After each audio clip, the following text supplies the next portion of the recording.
Soy Roxana Falasco, formadora, youtuber, en el canal que lleva mi mismo nombre, Roxana Falasco, donde hablo sobre emprendimiento, nuevas tecnologías y educación.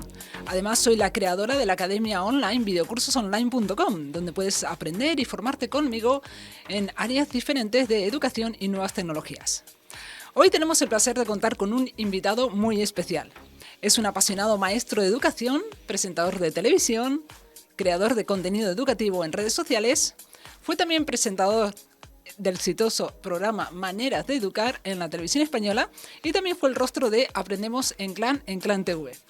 Su influencia se extiende desde YouTube, donde cuenta con casi 1 millón de suscriptores, y también en redes como Instagram, donde cuenta con una comunidad de más de 85.000 seguidores. Hoy nos hablará sobre su fascinante viaje en el mundo de la educación. Y sin más preámbulos, damos la bienvenida a James van der Lust. Hola Roxana, hola, mucho gusto de estar aquí. ¿Qué tal, James? Tremenda presentación, ¿eh? Sí que he trabajado, ¿eh? Wow. Bueno, y sí. me faltó contar otras cosas, como tus cientos de libros publicados. Exacto, sí. Últimamente estoy muy metido en el tema de la publicación y muy interesante en tema de divulgación para divulgar de una manera un poco más seria, porque a veces todas estas cosas de redes sociales parece muy etéreo todo. Correcto. Para la gente que no te conoce, que bueno, he dicho que cuentas ya con más de 1 millón de suscriptores en YouTube, más de 80.000 en Instagram, por lo cual creo que hay poca gente que puede que no te conozca, pero para aquellos pocos que no te conocen, cuéntanos un poco más. ¿Qué estás haciendo ahora mismo? ¿En qué trabajas? ¿En qué te dedicas? Hemos dicho que eres profesor, pero ya no te dedicas a ello, ¿no? A dar clases presenciales, ¿no? Bueno, hago una colaboración en un colegio con una aula de apoyo y también me encargo de de un proyecto de innovación en un colegio donde estoy colaborando. Eso es sobre todo la conexión que tengo ahora en un colegio, pero lo hago como medio de forma voluntaria, es decir, no estoy contratado por el colegio. Porque llegó un momento en mi vida, yo soy maestro de primaria de profesión, pero siempre he estado muy metido en el tema del emprendimiento, empezar nuevos proyectos, y llegó un momento en mi vida en que me saturé de tantos proyectos que no podía no podía trabajar con todo. Entonces tenía que decidir si intentar que algunos de los proyectos salieran a flote o sencillamente renunciar a ellos. Entonces tomé la decisión de intentar avanzar con esos proyectos todos simultáneos a la vez. Entonces trabajo, no sé, jornadas interminables que... sí.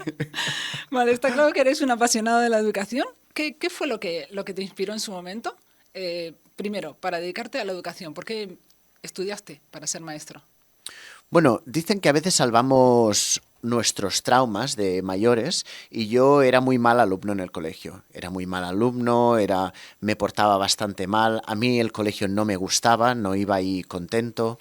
Y un poco me fui creciendo, realmente yo tenía que ser ingeniero, lo que me interesaba sobre todo era el tema de la ingeniería industrial y fui tirando un poco por ahí. Entonces llegó un momento en mi vida en que colaboré en una cosa que se llama un SPLAI, que es un centro voluntario donde hay unos monitores, se organizan actividades, se hace los sábados, es como unos Boy Scouts.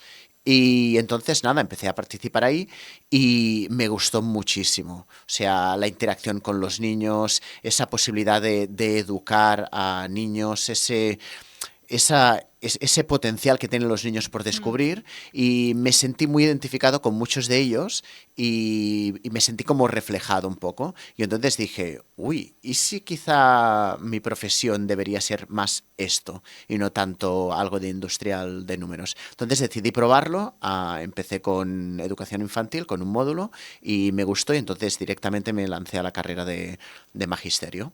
Ajá. Vale, y luego, ¿cómo es que resulta que pasas de la educación presencial a la educación, digamos, bueno, online, ¿no? A las redes sociales y todo eso. ¿En qué momento decides tú cambiar o compatibilizarlo? ¿Cómo fue el cambio?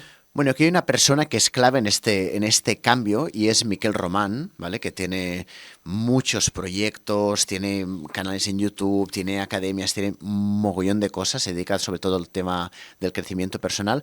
Pero tengo que decir que yo cuando lo conocí se dedicaba a la magia, era mago, entonces los magos viven de noche y yo soy muy noctámbulo, duermo muy pocas horas, entonces quedamos muchas veces a las 11, 12 de la noche y estamos pues hablando, charlando, paseando por la calle hasta las 3, 4 de la madrugada.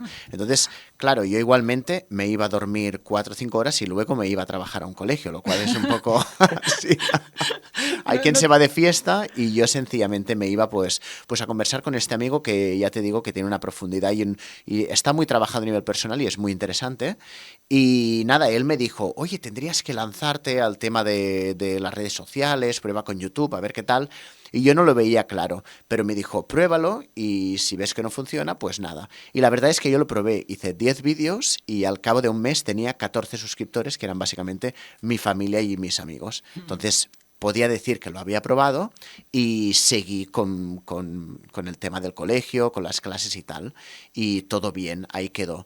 Hasta que pasados 2 meses, y sin hacer nada, tengo que decirlo, a Miquel Román, mi amigo, se puso en contacto conmigo y me dijo, wow, te está viniendo una ola de seguidores, que es como cuando de repente como las redes sociales te dan como un poco de visibilidad y de repente te empiezan a entrar seguidores sin que hayas hecho nada. Entonces, de tener 14, de repente tenía unos 2.400 seguidores, que era como wow, con 10 vídeos. Y entonces digo, vale, ¿qué hago? Y me dice, hombre, surfea la ola. Y entonces eso quería decir meterse a hacer vídeos otra vez, reactivar el proyecto y tal. Y entonces lo reactivé y no ha parado hasta hoy, que estoy a punto de llegar al millón. Sí. Al millón, sí. Y en ningún momento dudaste por el hecho de, uy, soy profesor, ¿qué pueden pensar de mí, no? Porque eso yo lo sé de otras personas que dicen, no, es que no quiero empezar un canal porque no quiero ser visible, porque claro, tengo un trabajo, ¿qué van a pensar mis compañeros o el director del colegio en este caso o mis alumnos, ¿no? Bueno, en mi caso fue así tal cual como lo dices. Yo he estado en varios colegios y en el colegio que estaba en ese momento se enteraron, no se lo dije yo, pero se enteraron de que tenía un canal de YouTube. De hecho, me veían. Antes mi opening de los vídeos era gente del mundo, bienvenidos a mi canal, ¿vale? Como para incluir a todo el mundo. Y ellos me veían y por los pasillos me decían, gente del mundo, bienvenidos a mi clase. Hacían como un poco de burla. Y a mí eso me afectó bastante. Además, se lo comenté a Miquel Román, que siempre me ha hecho como de coach, aparte de animarme, siempre me ha hecho de coach, porque ¿Pero eso te lo decían los niños o los...? me lo decían los maestros. Los adultos. Qué los bullying. adultos, los maestros. Es que no Qué lo mala entiendo. gente, Es que la gente, es lo que decíamos el otro día, Sí, la gente el bullying que no aporta y asqueroso, que- la envidia. Sí, se habla mucho del bullying en las nuevas generaciones, pero la gente arrastra un bullying como muy aceptado de Sí. reírse de proyectos de los otros. Sí.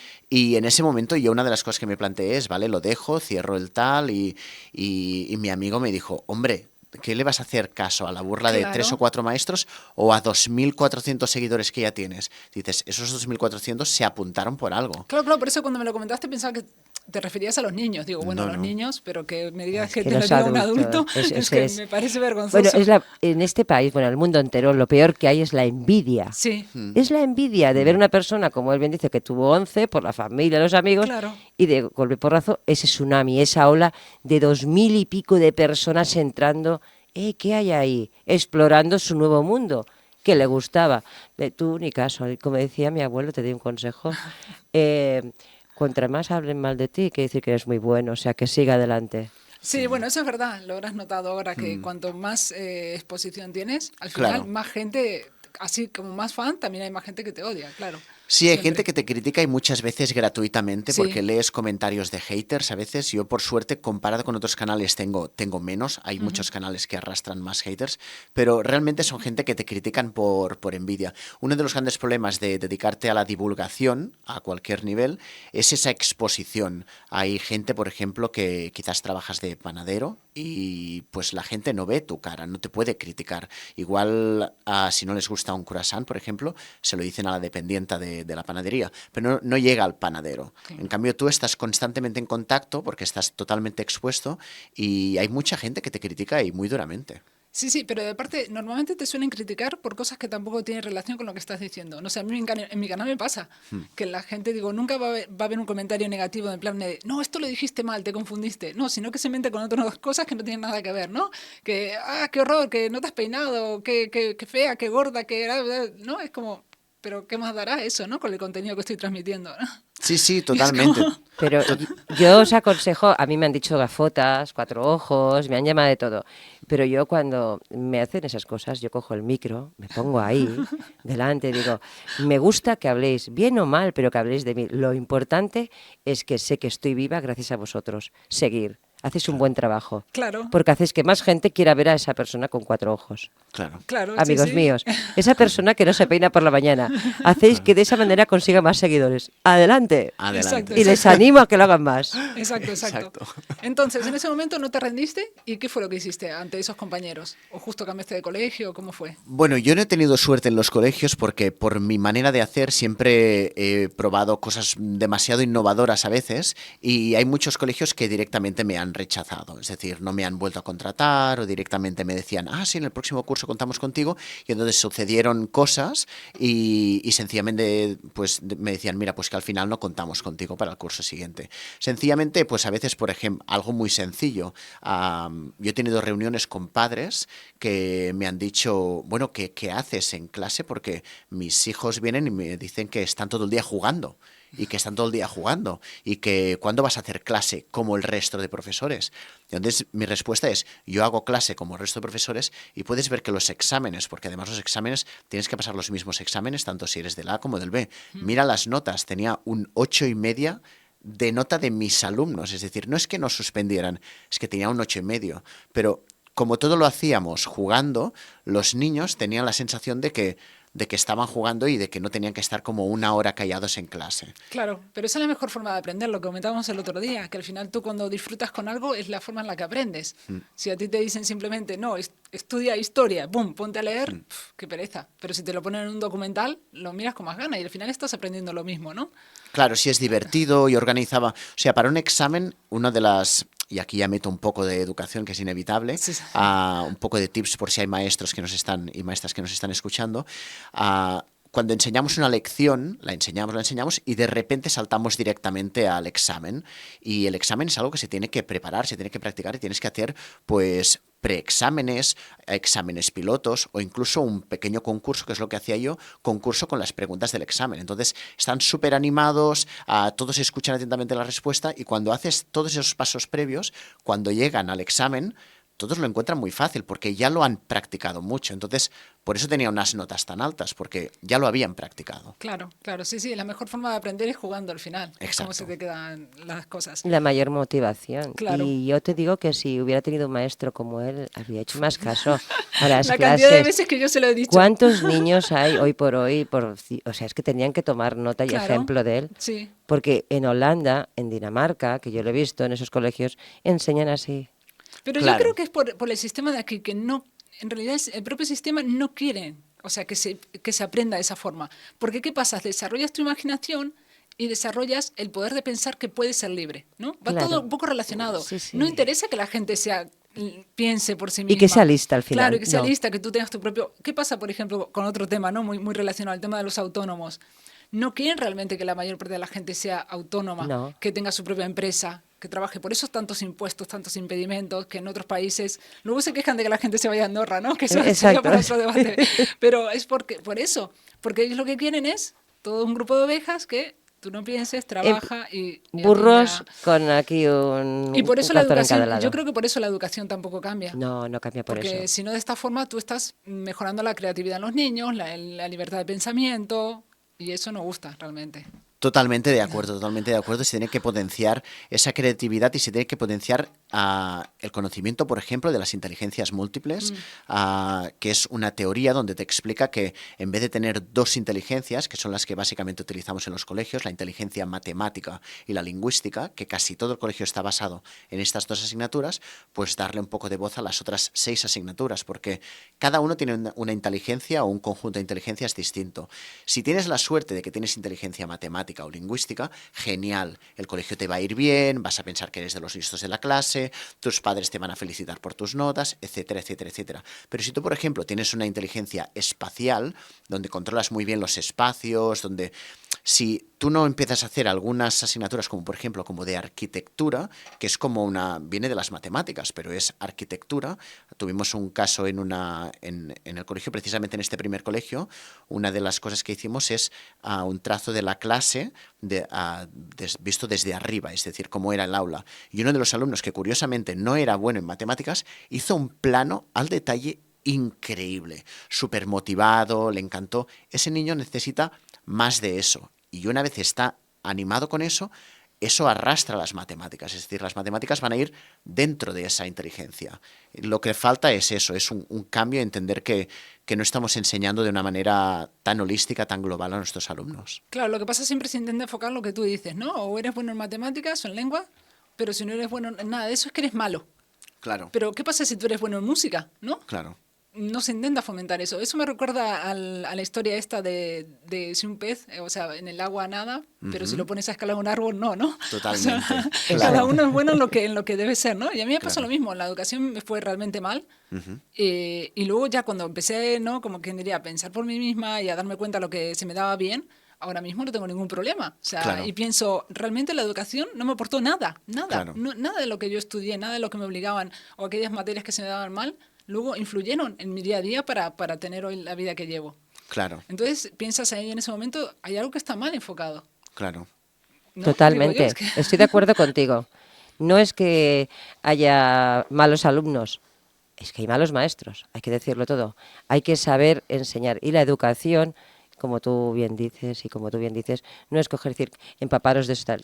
Tiene que entenderlo, tienes que explicarlo de una forma que hay niños que son más retraídos, otros que son más espabilados, que les cuesta menos, y hay que buscar un consenso de cómo hacer una enseñanza amena, divertida, dinámica y que todos, hablamos de que todos entren en el mismo núcleo y se sienta, que nadie se sienta desplazado. Pues señores, aprendan un poquito de nuestro invitado de hoy. Claro, claro, el gran James. Y de su explicación, de nuestro gran James. Claro, y que se sientan protagonistas en algún momento, porque los tres coincidimos aquí en que los tres somos buenos comunicadores y divulgadores, pero precisamente si tú eres un buen comunicador en un colegio, lo que recibes son castigos, porque en las clases no se puede hablar y siempre castigan al que está hablando y la que está hablando y la que está hablando y la que está hablando le encanta hablar. Entonces necesita un momento para poder hablar. Entonces, ¿de qué va a hablar? Pues puede hablar de un montón de cosas, entre ellas de cosas relacionadas con el contenido académico. Entonces ella se va a motivar, si le das un espacio para hablar, se va a motivar a estudiar ciertas cosas porque sabe que luego lo tiene que explicar. Esto es un poco el método que se utiliza como Flipped Classroom, que los alumnos, la clase va al revés. Es decir, en vez de tú explicar la teoría en clase y luego se van a casa a hacer deberes, ellos en casa se miran la teoría, ¿vale? Se mira la teoría, no quiere decir que se lo aprendan todo, pero se mira la teoría, se familiarizan con el tema y luego vienen a clase y hacemos los ejercicios juntos. Eso les da mucho más protagonismo para hablar, para entender realmente si lo que se miraron en casa está bien, si lo entendieron, si no, y bueno, te genera un montón de dinámicas para el aula. Estaba pensando con lo que decías de la comunicación, que no sé si me confundo, pero en Estados Unidos, por ejemplo, sí que se estudia el tema del debate. O sea, allí hay como una clase dirigida a saber hablar, ¿no? Y Sí. la importancia que le dan eso, ¿no? Al saber hablar. El debate, al yo tengo que decir una Y cosa, aquí que en no. mi época, que yo soy más mayor que vosotros dos, en mi época yo tenía una maestra que hacía debates en clase. Era innovadora Claro. y yo las clases de ellas las aprobaba todas. Por eso. Porque era una persona que, venga, un debate, vamos a hacer ahora un concurso. Vamos los de la derecha con los de la izquierda, los de las chicas contra los chicos. Y hacía todas las materias así, y aquel curso yo sacaba sobresalientes. Me pasaron al siguiente y notable, alguno que tirando abajo, bien y suficiente. Pero aquella señora era, para su época, lo vuelvo a decir, para su Claro. época era increíble, no había. Y ahora llegáis vosotros y os encontráis con las mismas trabas que se encontró ella hace 40 años. Es Claro. que no ha evolucionado mucho. No. Si pensamos, la educación no ha evolucionado apenas nada. O sea, hay memes, bueno, fotografías en internet donde muestran a un profesor de los años 60 frente a la pizarra, muestran uno en el año 2023 frente a la pizarra, Exacto. igual, ¿no? Y dices tú, ¿cómo es posible? Exacto, además has comentado en tu anécdota y has dicho la palabra innovación, Sí. que cuando hablamos de innovación en el aula, la gente dice, hay que meter tablets, hay que meter pizarras interactivas, y eso no es innovación. No. Innovación es hacer cosas distintas y ver si eso se acaba quedando en el aula, es decir, si los alumnos lo aceptan o no. Esto del debate es verdad, Roxana tiene razón, en Estados Unidos se organiza una liga debate, que incluso es como si fuera como una liga de fútbol, donde los alumnos de distintos high schools, sobre todo se hace en el high school y en la universidad, van a otras universidades y debaten contra otros con un tema de límites de tiempo, un minuto de intervención, tienen que haber cambios. Eso se podría introducir aquí. De hecho, hay como una prueba piloto a nivel de universidades catalanas, pero en la universidad, para mí es tarde. Se tendría que Es muy hacer. tarde. Exacto. Yo la hacía, perdonad Claro. que os en segundo, tercero, cuarto, quinto, sexto de GB. O sea, Claro. estoy hablando que yo empecé de pequeña y por eso las materias, y luego me gustó la naturaleza, me gustó la sociedad, me gustó las matemáticas, me gustó una serie de asignaturas que yo en octavo de GB las odié. Porque la temática cambió. Aquella profesora era pizarra, ahí tenéis ejercicios y espabilaros. Cuando la otra señora se llama Josefina Badía Roy, digo su nombre porque fue una pionera, ella no, ella explicaba, bueno, y si ahora hacemos esto y cogemos, tú eres un 2, tú eres un no sé qué, y a ver, vamos a resolver esto. Y con nosotros mismos, bueno, aquello era, había jaleo, como tú bien dices, Sí. pero se nos quedaba todo, la mente era más despierta. Claro. Y ahora consiguen burros, lo siento, burros de o te la aprendes o no te la aprendes. Y eso no Sí, es, sí, y están no en es avanzar. silencio, están en silencio y mirando para adelante. Y ir a la universidad a esperar a hacer eso ya es tarde, porque cuando somos Bob Esponja, Claro. es cuando tenemos 4, 5, hasta los 14 años, reabsorbemos. A partir de los 14, 15 estamos ya pensando en otras cosas. La naturaleza nos ha cambiado. Las hormonas nos juegan malas pasadas. Pero estoy de acuerdo con vosotros. Y hay que imponerlo ahora, no cuando Claro. se tiene 16 años. De hecho, me comentabas tú en una ocasión que cuando se hacía armaba jaleo en tu clase, los otros profesores pasaban por ahí en plan de, ¿no? Así como enfadados, en plan... Sí, de hecho no, en una academia donde estuve también en una academia haciendo clases de inglés y claro, todas mis clases son en general bastante ruidosas. Entonces siempre me dicen, no, es que tienes que hacer menos ruido, menos ruido, menos ruido. Y entonces llegó un momento, porque tengo un amigo además que se dedica a la sostenibilidad de paneles solares y tal, y hablando en una conversación, y me hablaba de los aislantes y tal, y esto. Y entonces yo dije, un momento, digo, claro, ese es el problema. Mi clase no está suficientemente aislada del ruido. Es decir, el problema no es que sean ruidosos mis alumnos, es que hacen falta, como ahora que estamos en un estudio de radio, Claro. a paneles de insonoración, en plan barato lo de las hueveras, también se pueden hacer unas planchas de como un material que hemos como un foam, como una espuma, Sí, foam. Sí. y se puede forrar de colores. Yo en el curso pasado me hice unas planchas de estas, de hecho me ayudaron mi madre y mi abuela, ese es el problema que muchas veces el colegio no te subvenciona estas ideas, y llené toda una pared de planchas de estas y realmente el cambio auditivo, o sea, se notaba muchísimo porque se comía mucho el ruido de mis alumnos, entonces bajaba mucho el ruido de clase. Eso es muy interesante para planteárselo en todos los colegios. Claro, sí, sí, sí, sería fundamental, vamos. Y, no sé, el tema del ruido, a ver, a menos que estén gritando desorbitadamente, pero es normal y sobre todo si son niños, ¿no? Son niños muy pequeños. Hablando de cómo se estudia en Estados Unidos y eso, yo sé que tú has estado en varios países, sobre todo de Latinoamérica, ¿no? Sí. Educando. ¿Qué diferencias has notado con respecto a la educación en España? ¿Y tienes alguna anécdota que puedas contarnos de allí? Bueno, he visitado algunos cuando... Siempre intento que en mis viajes visitar algún colegio. Cuando pilla en etapa escolar es genial, porque entonces puedo ver las clases in situ, si no, a veces sencillamente me he reunido con maestros. Con esto que decías de Latinoamérica, estuve en un colegio de Nicaragua, que además hacía muchísimo calor, y era muy interesante sobre todo cómo se mezclaban, algo que aquí es muy famoso ahora, que es el tema Montessori, cómo se mezclaban las distintas edades dentro de una misma clase.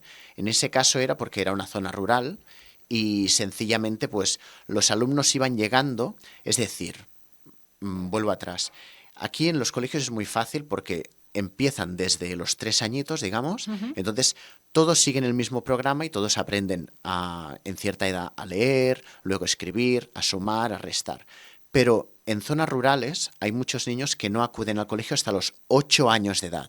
Entonces, cuando llegas a los 8 años de edad, tú no sabes ni leer, ni escribir, ni sumar, ni restar.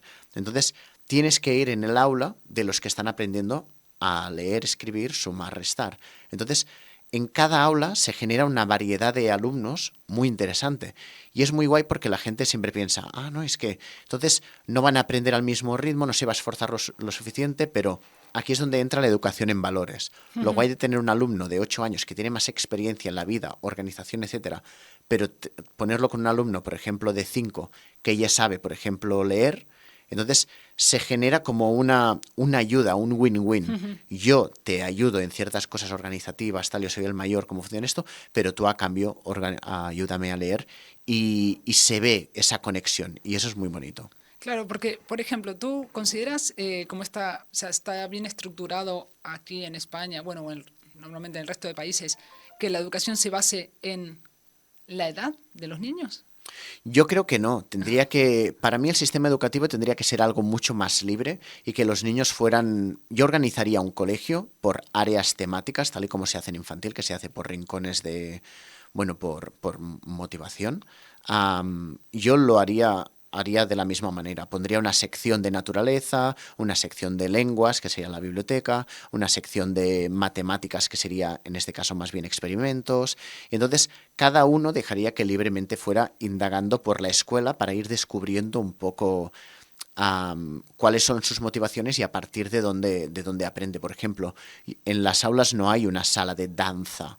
Y la danza es muy importante bailar por toda la coordinación del cuerpo, es decir, pues te anima a la comunicación del cuerpo calloso de los dos hemisferios. Es decir, cuando levantas un brazo derecho, para hacer esa orden, tu cerebro está funcionando, que es algo que hay mucha gente que no entiende. Es decir, la coordinación del movimiento, es decir, la escalada, por ejemplo, favorece mucho esa comunicación y ayuda a los alumnos a leer. Como más se mueven y más coordinan los alumnos, mejor les funciona el cerebro, digamos, más rápido. Entonces, en los colegios tendría que haber un aula de danza donde los niños y las niñas bailaran distintos bailes, coreografías, se relacionaran a través de la danza, etcétera, etcétera. Wow, eso sería increíble ya. ¿En qué momento, pasando al tema de la televisión, en qué momento consigues que te ofrezcan un programa de televisión? El primero de ellos fue Maneras de Educar, ¿no? Correcto, en la televisión española.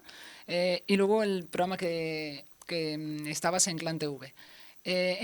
¿Cómo fue ese proceso? ¿Cómo es que de repente, qué fue? A través del canal de YouTube, ¿no? A través de la exposición que tú dabas en YouTube, ¿no? Sí, la cosa es curiosa, pero básicamente cuando te llaman de un programa de televisión puede ser casualidad, pero cuando te llaman de varios, cuidado.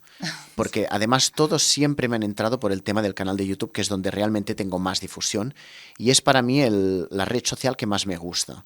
Es decir, yo si algo sigo consumiendo a día de hoy es YouTube. Ahora mismo, por ejemplo, estoy aprendiendo a tocar el clarinete, esto te lo comentaré después, el clarinete, el piano y la guitarra a la vez. A la vez te vi con el clarinete en Instagram. En Instagram, sí. Eso, muchas gracias. Y tú, bueno, ahora voy a estar cada día aquí. Sí.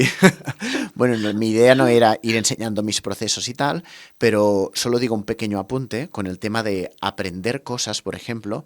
Hay gente que se cree que, bueno, antiguamente lo que se dice es coge algo y eso. Es decir, cuando aprendes, por ejemplo, clarinete, en mi caso, bueno, pero ¿qué vas a tocar? ¿En una orquesta? ¿Vas a ser de clarinetista profesional? No, lo hago por curiosidad, porque me parece interesante, me gustaría hacer sonar este instrumento.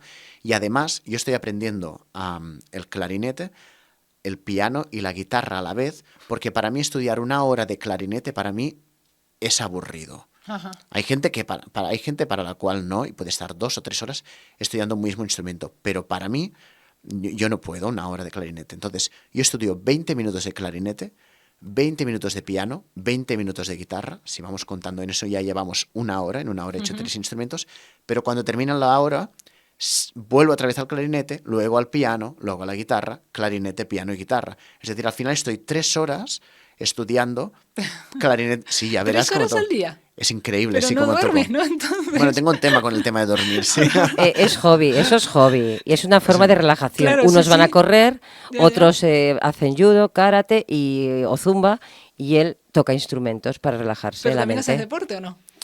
Hago deporte Claro, también, que sí, se sí. nota que estás en forma, Bueno, es por que eso digo. cada cosa tiene su momento del día, es decir, no puedo tocar el clarinete a las 6 de la mañana. No, claro. Claro, pero al mediodía sí que muchas veces tengo como una pausa en que aquí es muy tradicional hacer la siesta. Sí. Yo no suelo hacer la siesta, entonces muchas veces después de comer te sientas un ratito a mirar la televisión, que es muy guay, pero a mí me da por otras cosas. Por eso, por el clarinete, el piano y la guitarra. Y dices, ¿y por qué estás aprendiendo ahora de repente 3 instrumentos? Porque yo en mi juventud, nadie en mi familia toca ningún instrumento, nadie. Y estamos en una era en que hay que romper las herencias familiares, es decir, lo que decimos, por ejemplo, que quien tiene un padre que le gritaba, por ejemplo, no es el momento de seguir gritándole a tus hijos, es el momento de romper eso y entonces empezar a hablar amablemente con tus hijos para que se rompa esa tradición, ¿no? Esos malos hábitos que heredamos muchas veces sin saberlo, porque hay mucha gente que lo hereda pero no lo sabe. Pues en mi familia ocurre con el tema de los instrumentos. Nadie toca ningún instrumento, entonces para romper esa herencia, a mí me gustaría que mis sobrinos vieran la presencia de los instrumentos en casa. Entonces, para estas Navidades he organizado un concierto navideño donde todas las personas de mi familia que quieran pues van a tocar un instrumento y de repente yo me estoy encargando de conseguir instrumentos. Es decir, literalmente los estoy comprando. Ya me he gastado, puedo decirlo aquí, en 1.400 euros comprando instrumentos, pero con ese dinero me ha dado para comprar un clarinete, un piano, una guitarra, un contrabajo Wow. y una batería de percusión. Ah, qué bueno. Y lo siguiente es un bombardino. Es decir, ¿por qué? Porque cada uno pueda elegir su instrumento. Es decir, y estoy muy seguro de que... Y entonces, claro, todo eso es porque estoy aprendiendo 3 instrumentos. Porque mi idea es que vean, o sea, que si uno tiene curiosidad por el piano, yo le pueda enseñar un básico de piano. Y si le interesa, que tome clases. Si a alguien le interesa el clarinete, yo le puedo enseñar un básico de clarinete. Y si le interesa, que tome clases. Es decir, esa es la idea, Claro. porque es curioso porque para enseñar, y esto es lo último que digo, para enseñar solo tienes que ir un paso por delante de la persona que quiere aprender. Correcto, correcto. Eso lo decíamos el otro día, que yo digo, mucha gente no se da cuenta. Sabes que yo tengo mi academia de formación donde doy eso, cursos de cómo crear una academia, cursos de cómo crear cursos, curso de canal de YouTube. Mucha gente hablando así, por ejemplo, con amigos o conocidos, que le digo, pero ¿sabes de esto? Crea un curso, aprovecha, ¿no? Que no vayas a vivir de ello, te quitas un dinero extra. Y muchas veces me dicen, es que yo no sé nada. Digo, no, algo sabes. Y seguro que sabes algo más que la mayoría de la gente. Siempre va a haber alguien que sepa más que tú, pero tú siempre vas a saber mucho más que otra gente. Y eso muchísima gente no lo ve realmente. Claro, y además se genera una pequeña paradoja del vacío, y es que cuando tú enseñas algo que sabes y enseñaste todo lo que sabes a otra persona, te genera ese vacío que quieres seguir aprendiendo para, por si acaso, seguir enseñando a esa Y persona. además aprendes más. Yo, por ejemplo, cuando mis alumnos me dicen, mira, me gustaría saber sobre este tema, y tal vez no lo tengo demasiado dominado, me pongo ahí a averiguar porque tengo que explicarlo. Y al explicarlo, claro, tengo que averiguar más sobre ese tema, por lo cual acabo aprendiendo más. Claro. Por lo cual aprendes mucho más cuando tienes que explicarle a alguien, ¿no? Y luego esas dudas que te preguntan sobre ese tema, vuelves a informarte y así, ¿no? Claro. Y muchas veces me dicen, qué pasada, es que sabes de todo. Le digo, no, sé de todo. La diferencia es que yo tengo mucha curiosidad y cuando alguien me pregunta cualquier cosa que no sé, no digo, pues ya está. No, me la apunto y en el momento que pueda le investigo sobre ello. O sea, es importantísimo realmente. Y para la mente, ¿no? También el estar ahí constantemente aprendiendo cosas. Exacto, seguir aprendiendo y sobre todo fuera de lo que es tu nicho, digamos, de lo que estás especializado, porque eso en teoros de neuroeducación te genera plasticidad neuronal. Sí. Es decir, que es algo que recomiendan mucho para el tema del Alzheimer, Sí. para paliar el Alzheimer, pues para prevenir más bien el Alzheimer y para prepararte tu cerebro para la vejez, aprender cosas fuera de tu nicho. Por eso también estaba motivado con el tema de los instrumentos, porque como no sé nada de instrumentos, claro, mi cerebro está en una plasticidad porque se tiene que adaptar a este nuevo nicho de conocimiento. Qué bueno, eso es como aprender malabarismo también. Totalmente. Yo hace años me propuse, dije, voy a aprender lo básico. Me puse ahí cada día hasta que ahora... Claro, sobre todo para gente que no sabe malabarismos. Claro, es decir, claro. Una vez empiezas y llevas 5 años con el tema del malabarismos, Claro. está bien porque te especializas, cada vez controlas más, pero no tienes tanta plasticidad. Entonces Claro. llega el momento de, puedes seguir con los malabarismos, pero por ejemplo ponerte a aprender un idioma que utilizas un área distinta del cerebro. Claro, o el tema de la música, tan importante. O de la música, claro. que está ubicado en otra área, o por ejemplo el tema de hacer algún deporte Claro. muy distinto a lo que hacías, que implica una coordinación que no utilizabas antes, por ejemplo. Claro, correcto. Yo durante una época me apunté a Kendo, por ejemplo, que es algo muy raro. No ¿sabes? sé qué es Kendo. El deporte con arma de madera, Ah, que es súper vale, raro sí, sí, realmente. sí. Pues explícanos cómo funciona, ¿ves? Así, yo tampoco lo conozco. Porque a mí me gustaban los deportes y, bueno, al principio fui a Full Contact, que es como más, ejercicio de boxeo, abdominales, todo esto, ¿no? Era un deporte muy completo. Y luego tuve la oportunidad de aprender Kendo y me llamó mucho la atención precisamente porque no tenía ni idea de nada. Y era, claro, tú en tu cabeza te imaginas luchar con espada al estilo Star Wars. Ajá, Y luego no sí. tiene nada que ver, ¿no? Ajá. Realmente era muy curioso porque me acuerdo de las primeras clases, el profesor que era japonés, porque era clases de Kendo ahí con un profe japonés, lo cual te daba como más. Qué guay. Era nada más llegar, tenías que hacer como una especie de ritual, había un tatami, te tenías que descalzar, meditar allí, o sea, incorporaba meditación, era algo muy diferente. Y luego me acuerdo que las primeras clases era simplemente con el palo de bambú, que no pesa nada, absolutamente nada, pero claro, ponte a hacer 1000 repeticiones. Wow. O sea, esto de aquí te quedaba, no, o sea, ¿sabes? Desde arriba, ¿sabes? Con el palo, o sea, así. Y era curioso. Y luego las luchas en este deporte, no sé si lo habéis visto, se basa simplemente en que tú estás al enfrente de tu oponente, os cruzáis con el palo y si consigues tocarle la cabeza, has ganado con el palo. O sea, es un pequeño toque, nada más. Entonces era... Muy interesante, ¿eh? Muy interesante. Pero era algo súper raro, ¿no? Y en ese momento me gustó, me llamó la atención porque lo que dices tú, ¿no? No tenía ni idea del tema. Exacto. Y además aprendiendo de una cultura muy interesante que es la japonesa. Yo tuve la oportunidad de viajar por Japón y visité un colegio, por supuesto, siempre que puedo. Y una de las cosas que más me sorprendió fue el tema de la limpieza. Porque además yo aquí en España, en Barcelona, en un colegio, una vez uno de mis alumnos tiró estaba haciendo punta a un lápiz y tiró el sobrante del sacapuntas al suelo y yo le dije, oye, pero ¿y esto? Y me dijo, bueno, cuando venga la señora de la limpieza. Y yo pensé, ¿cómo? O sea, un momento. Es decir, vamos a parar la clase, que se espere el conocimiento académico, esto es más básico aún. Entonces generé turnos para pasar la escoba en clase. Al tercer día tenía padres diciendo que sus hijos no venían a limpiar el colegio. Y yo le dije que les estaba enseñando hábitos, pero bueno, este es uno de los otros de los motivos por el cual no me renovaron un colegio.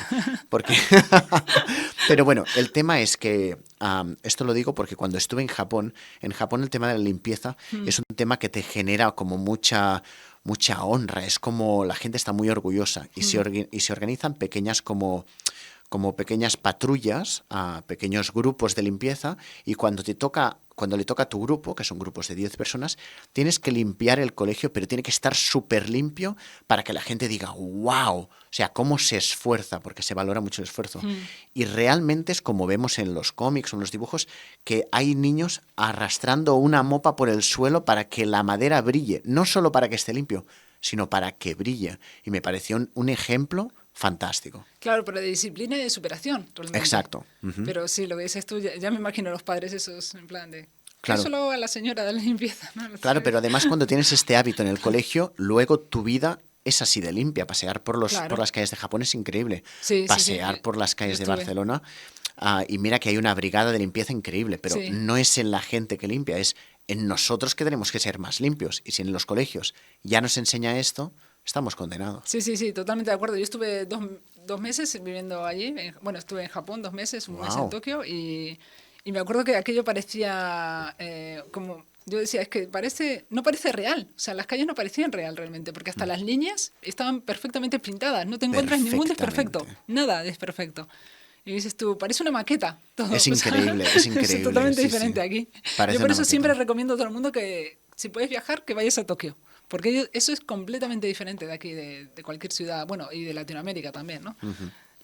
Volviendo al tema de la tele, que nos quedamos ahí a medias, que decías que era peligroso que te contactaran varias a la vez, ¿cómo decías? No, que no era casualidad que me contactaran, es decir, que la fórmula funciona, es decir, que todas las propuestas que me han llegado para trabajar en televisión me han llegado vía YouTube. En este caso, la primera que me llegó, estaban haciendo un casting a distintos maestros, tal no sé qué, pero vieron mi canal de YouTube y me dijeron, vale, si nos dice que sí, paramos el casting. Y este fue el caso, que casi me pilla fuera porque estaba de vacaciones y yo cuando estoy de vacaciones desconecto mucho y me enviaron un mail, de repente llamé y me dijeron, ostras, y me dijeron a los 2 días, ¿puedes venir a Madrid a hacer una entrevista, a conocernos? Y yo dije, vale, sí. Y fui a Madrid, ahí creo que se llama Prado del Rey, donde está Prado del Rey, donde está Televisión Española, y unas instalaciones enormes, pasillos, no sé qué, y al final, pues sí, hicimos una entrevista ahí que más que un casting fue como ya discutimos cómo sería el programa. O sea, ya lo tenías asegurado. Básicamente, sí. Pero claro, es muy diferente a trabajar en YouTube, porque en YouTube tú decides todo, el guión, ahí te marcaban un poco en plan de no puedes hablar de esto. Totalmente. Yo es que soy más de poner toda la carne en el asador, pero cuando trabajas en televisión hay muchos sitios donde no te puedes meter. Claro. Hay mucha censura. Por eso hay lo que mucha estaba censura. pensando. Mucha censura, hay que hablarlo claro, no hay que decir censura. mentiras. hay censura. Te dicen, puedes hacer, pero esto, y de aquí no salgas porque al cuarto programa no llegarás, que te irás a casa. Claro, y este tema no lo digas porque no, es que en Cataluña lo hacemos distinto. Uy, No, uy, uy, uy. no, ni se te ocurra. No lo digas. No lo digas.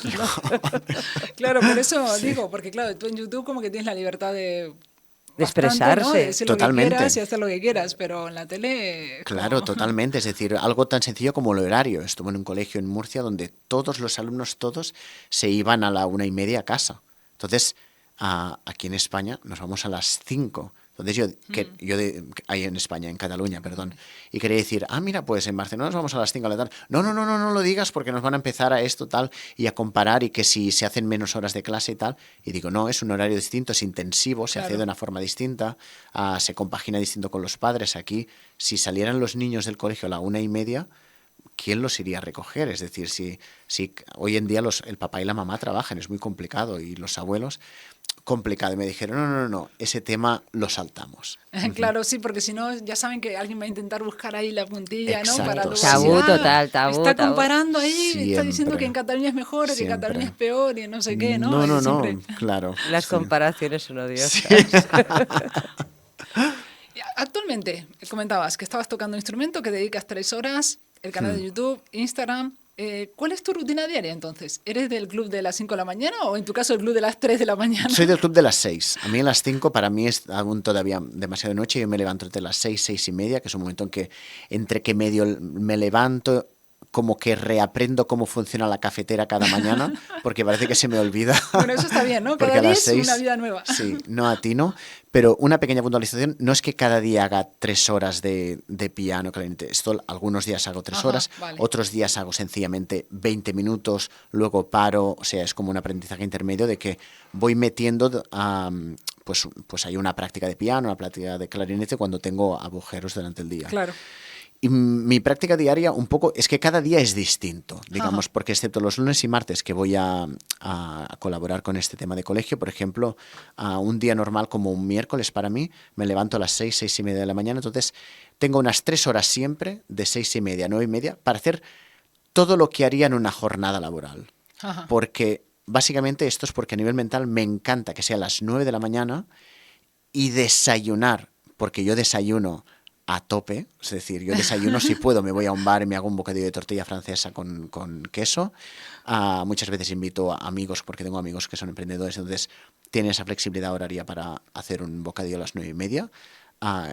Y entonces, en ese momento es que estás desayunando, te planteas qué es lo que vas a hacer el resto del día, sabiendo que lo que tenías que hacer ya lo has hecho en esas 3 horas, digamos. Sí. Pero son 3 horas que tienes que estar, la concentración como todo se entrena y yo me concentro muy bien. Entonces puedo estar 3 horas trabajando en algo concentrado y variando de cosas, pero muy productivo. Entonces 9:30 y a partir de las 9:30 se abre un arco muy grande de posibilidades de cosas que puedes hacer. ¿Y normalmente qué harías entonces?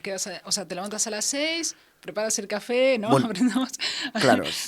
Bueno, ese mini desayuno, estás Sí. 3 horas trabajando full, por ejemplo, en tu canal de YouTube. Sobre todo trabajo guión. mucho con el ordenador, entonces hay gente que no sabe, pero cuando tú estás en redes sociales tienes que primero generar guiones para decir lo que vas a hacer y antes de los guiones incluso tienes que buscar información. Yo digo que un sitio donde hay mogollón de información es en los libros. Yo tengo muchos libros porque hay muchos libros que hablan de educación, de psicología, de pedagogía, donde abres por la mitad, no hace falta que te lo leas en orden, abres por la mitad y entonces te empiezas a leer a partir de ahí. Entonces, a ver qué encuentras. Entonces, siempre encuentras cosas que aunque no hagas nada relacionado con eso, te genera otra motivación para hacer otra cosa. Es decir, yo soy muy caótico trabajando, es decir, encima de mi mesa de escritorio tengo muchas cosas a la vez y entonces siempre intento poner un poco de orden una vez a la semana más o menos, pero en general tengo una mesa muy grande, pero muy caótica, con muchas cosas encima, muchos post-its, muchas hojas a medio escribir, muchas libretas, etcétera, etcétera. Entonces, durante esas 3 horas creo, y la creatividad, como muchas habilidades, se puede trabajar y se puede potenciar. Entonces, durante esas 3 horas genero guiones, respondo mails, respondo mensajes de Instagram, que me encantan los mensajes de Instagram. Respondo también muchas veces por la noche, pero durante la mañana también te motiva, te da ideas. Hay un montón de gente que te da comentarios para hacer contenido nuevo. Y entonces, sobre todo ahora, lo que me estoy concentrando es en la creación de libros. Llevo varios libros escritos, también cuadernos. Y hacer un libro, cuando haces el primero, realmente es una tarea muy ardua, es muy largo, es como hacer una maratón infinita que parece que nunca va a llegar al final. Pero, como todo en la vida, cuando has publicado un libro, hacer el segundo es mucho más fácil, pero muchísimo. Es decir, no tiene absolutamente nada que ver, porque ya sabes todo lo que hiciste mal en el primer libro, ya te diste cuenta de todas las cosas que está mal, que, por ejemplo, un ejemplo muy rápido, releer un libro es muy cansado. Entonces, esa tarea yo la delego a personas que les interesa mi trabajo. Entonces les digo, oye, te paso un capítulo. Y me dicen, vale, se lo leen y yo quedo para tomar un café, para tal, y me comentan la revisión de ese capítulo. Así es mucho más fácil revisar un libro. Te da su punto de vista, comentáis las cosas, yo hago esa reunión, ese café con el ordenador o con un papel para ir anotando cosas y luego eso reajustas el texto. Porque si no, releer un libro de algo sencillo de 140 páginas es un rollo. Claro, eso me pasa, bueno, no sé si a ti también te pasa, cuando creas vídeos para YouTube también, ¿no? Que cuando lo creas, luego lo tienes que volver a ver si lo editas tú mismo. No sé si en tu caso lo editas tú, los vídeos. Ahora, por suerte, ya no edito. Me acuerdo que es que estoy muy contento. Me acuerdo que era algo que te había aconsejado, ¿te acuerdas? Sí, que contrataras un editor. Porque, ¿qué pasa? Cuando tú vuelves a ver tu propio contenido, vale que puedes ver dónde has fallado, dónde puede ser un poco más lento, más aburrido, ¿no? Pero realmente ya como lo has hecho tú, ya es como volver a verlo, ¿no? Entonces yo lo que hago normalmente también, en mi caso es, se lo paso a mi pareja para que lo mire, por si, claro, a veces uno no se da cuenta, ¿no? De algunos detalles, ¿no? O algunas partes donde pueden ser más aburridas, ¿no? Como alguien no lo ha visto para nada, dice, mira, yo le añadiría esto, perfecto, tal, pam, pam, pam. Y luego se lo paso al editor, y el editor ya le añade toda esa magia, la música, los memes, no sé qué. Sí. Porque ya sabes que en YouTube, aparte, tienes que hacerlo así, ¿no? Porque no puedes estar hablando durante una hora en el mismo tono, porque, o sea... No, porque la gente ya no tiene este poder de concentración. O a la gente, o esta paciencia. A la gente cada día le cuesta más concentrarse y básicamente es por culpa de las redes sociales. Es decir, cada vez los vídeos son más cortos, cada vez más estímulos, cada vez más directo al grano, sin introducción, directamente tal. Entonces... es una pena porque si seguimos por este camino, al final es que la gente no va a tener poder de concentración, de atención en algo. Sí, de ahí lo de la fama de TikTok, ¿no? De ver vídeos de 40 segundos, 50 segundos y ir pasando Claro. Y al final no y gente nada. Que ya empiezan, claro, las métricas ya empiezan a decir que la mayoría de gente no termina los vídeos. Claro. Es decir, a la que llevas 10 segundos pasan al siguiente como casi automáticamente. Sí. De hecho, no sé cómo no salió aún una red social de vídeos de 10 segundos. Yo creo que es lo siguiente, igual lo tenemos que hacer. Podría ser una oportunidad de negocio tiempo, ahí. 10 segundos de vídeo. 10 segundos, 10 segundos, listo. Siguiente. Pero siguiente. si os fijáis, haciendo eso hace que la gente esté muy distraída y no piense en nada. Sí, lo hacíamos en plan de broma. Sí, muy distraída. Dice, bueno, tengo ganas, hoy tengo estrés, me voy a distraer. Claro. Y llamar la atención. Es un momento, eso le llamamos en la radio cuñas publicitarias. Claro. Ajá. Es que realmente TikTok para nosotros es una cuña publicitaria que se hace en la emisora de radio. Cuando alguien quiere hablar de algo serio, exponerlo y que llegue a todos esos oyentes, lo que hacemos es esto, tertulias, en este caso hoy vosotros dos, estáis explicando a todos los amigos que nos oyen y que nos siguen en YouTube, pues que para que puedan empaparse de las buenas cualidades que existe en lo que es la comunicación. Y vosotros estáis enseñando hoy cómo aprender, sobre todo clases, que es muy importante, porque hay que recalcar, sobre todo, que tú como maestro, los consejos que le das a otros maestros, que se lo tomen en serio, que no es ninguna broma, y como hace nuestra compañera Roxana, cómo aprender. Di la escuela, porque es que hay muchos que me están preguntando ahora mismo que tenéis que salir fuera con el móvil, porque me están diciendo que repita, Roxana, dónde tenemos que ir para verla. Sí, exacto, en mi academia, en videocursosonline.com.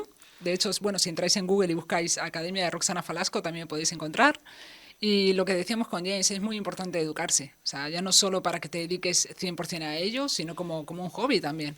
Yo tengo muchos alumnos en la academia que simplemente están aprendiendo, pero porque les gusta, no porque tengan la necesidad de desarrollar un negocio nuevo o ganar dinero con ellos, ¿no? Entonces, sí, me pueden encontrar en videocursosonline.com. Volviendo al tema entonces, te dedicas un tiempo a gestionar tus redes, a desarrollar nuevo contenido, pero no lo haces todo tú. Por suerte ahora lo que me decías, ¿no? Tienes un editor de vídeo. Me ayudan con el tema de la edición. Fantástico.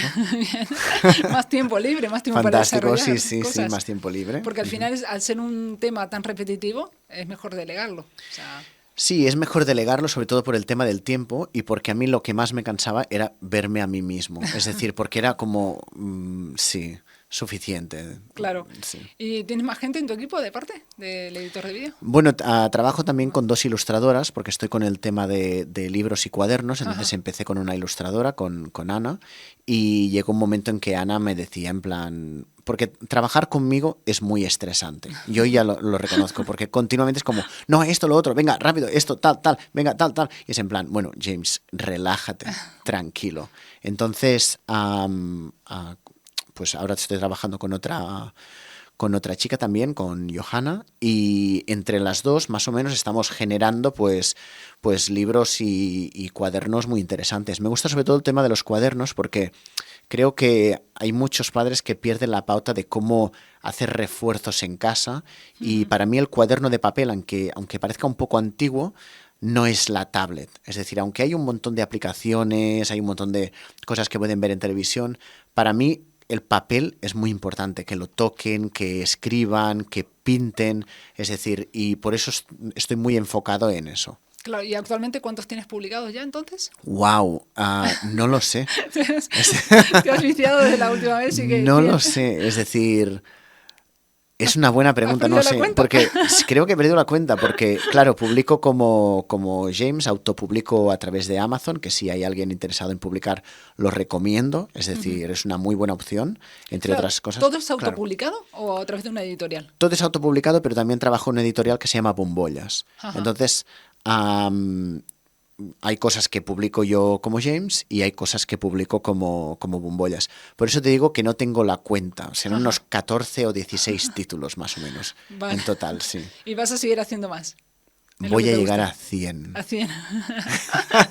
Oye, me gusta cuando alguien se establece una meta. Yo también soy así. en plan de- Básicamente lo hago por eso, porque establecerte una meta siempre te... O sea, es como mucho más fácil focalizar tu trabajo, porque si no, como que vas haciendo. Entonces, me gusta lo del número de 100, porque, bueno, no es casualidad, porque una vez calculando en temas de...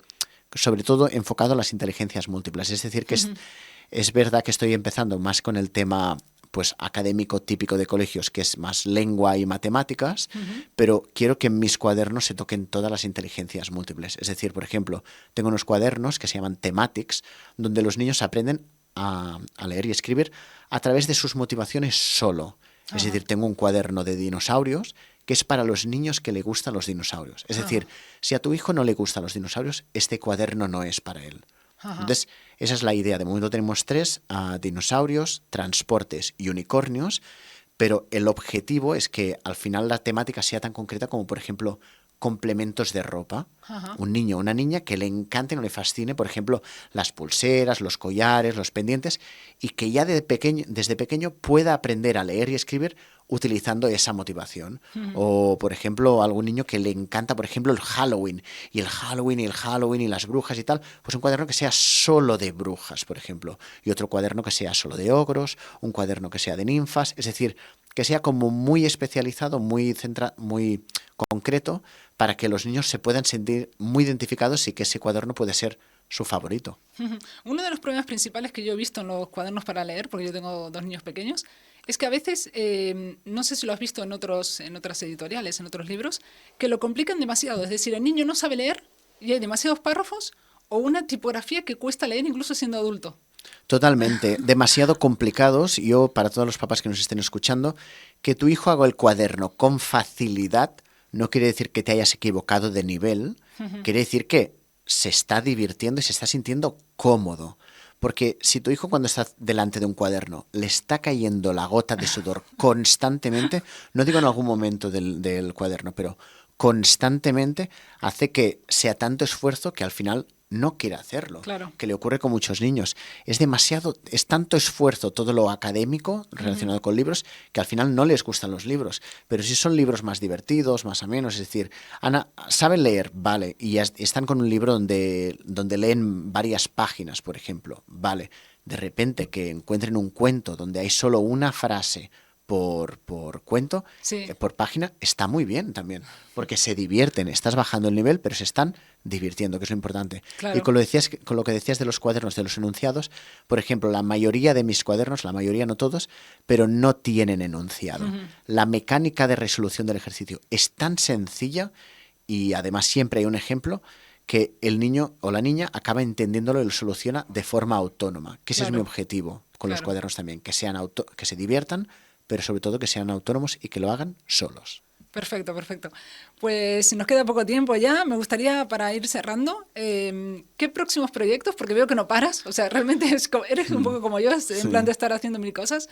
¿Qué próximos proyectos quieres hacer nuevos? ¿Tienes pensado algo nuevo o continuar con lo mismo? Sí, siempre tengo una lista bastante larga de proyectos nuevos. El problema es seleccionar cuáles, porque una de las condiciones que tengan los proyectos es que también tienen que ser un poco rentables a nivel económico. Porque a mí hay proyectos que me encantan, pero luego pienso, no creo que lo pueda monetizar. Me parece muy divertido, pero tendría que ganar algún beneficio. Entonces, uno de los proyectos que estaba a punto de hacer y que de repente ha caído, se ha tumbado, es que yo estaba visitando escuelas rurales por Cataluña Ay, es verdad, para me aprender has un poco comentado. su metodología y tal. Y de repente tengo que pararlo porque justo ha salido en televisión un programa que se llama Mi Cole Rural, creo, sí, que hace un chico que se llama Raúl Bermejo de Things for Kids, que es tiene una cuenta en Instagram súper guay, yo he trabajado con él, es un chico fantástico y digamos que como ya acaba de salir este producto, pues yo no me apetece competir, es decir, se pueden ofrecer muchas otras cosas. Entonces ese proyecto de momento queda en stand-by, digamos, no, sí. Y ese es un ejemplo de proyecto que está a punto de salir, pero que no parece que no va a salir. Vale, de acuerdo. Que, bueno, seguiremos viendo, te seguiremos en las redes sociales, en YouTube, en Instagram, donde estás muy activo. Muy activo. Y muchas gracias de verdad por haber compartido con nosotras este momento. De verdad, James, muchísimas gracias por estar aquí. Y bueno, cualquiera que quiera saber más de James, buscar información sobre él, simplemente escribid su nombre en Google y ahí aparecerá también todas sus redes sociales. Sí, muchas gracias Roxana por invitarme.